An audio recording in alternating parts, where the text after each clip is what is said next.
Hi guys, good morning! Welcome back to my channel! Charot lang. So for today's video ay magpuputol kami dito ng punong malunggay dahil ang daming kalat dito, charot. Yung tipong kawawalis mo lang guys ay andyan na naman ang mga dahon, kaya nagdesisyon na nga akong putulin tong punong malunggay, oo.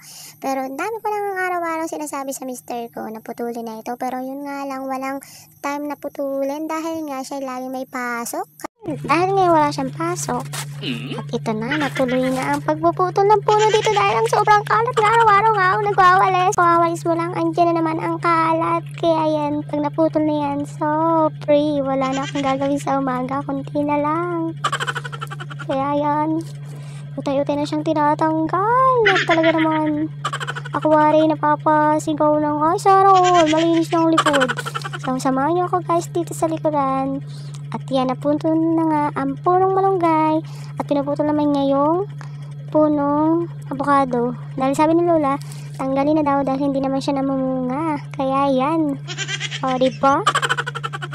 Maliwanag na dito sa likuran. At busy nga yung isa sa pagpuputol doon. At ako naman dito ay aalisin ko na yung mga karat-karat dito, mga dahon-dahon na pinagtatanggal niya. Ano daw?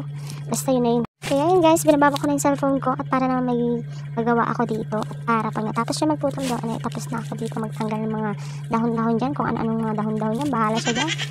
At yan, for the sipag tayo today. Kasi gusto natin to, kaya for the go!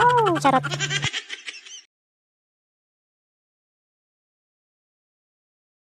Ay ako guys, masisipagan ng paglaba at pagsampay din sa likuran dahil na ay natanggal ng mga dahon-dahon din tumidilim sa akin sampay at ang tagal na, parang tumuyo at ngayon natanggal na. Ay sobrang saya ko talaga at ang dami ko na nga itong araw-araw yung sinasabi naputulin na at ngayon lang talaga naputol dahil wala siyang trabaho. Kaya yan, sobrang sipag ko, charot. Baka nga sabihin niyo sobrang OA ko, kaya ba, ito ang kaligayahan ng nanay makapaglinis ng bahay, lalo na dito sa likuran. Labaw, mapapalinis na ang aking likuran ng aming bahay kahit pa ganyan ang bahay ko. Ay hindi na ako makahinga at ang haba ng sinabi ko, charot.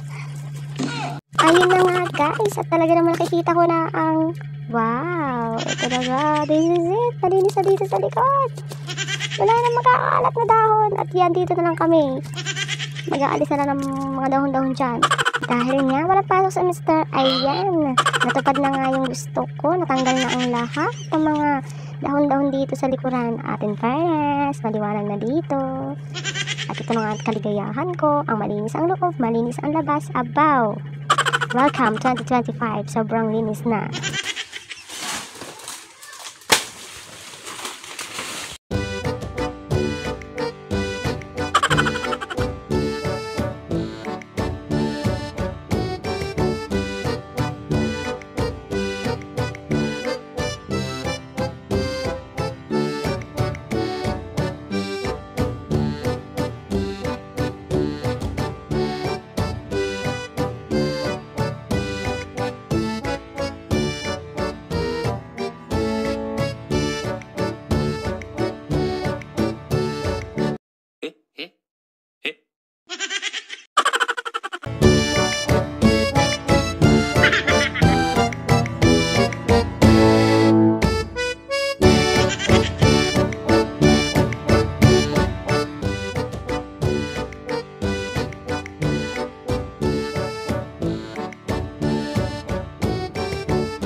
Ito ang konsen.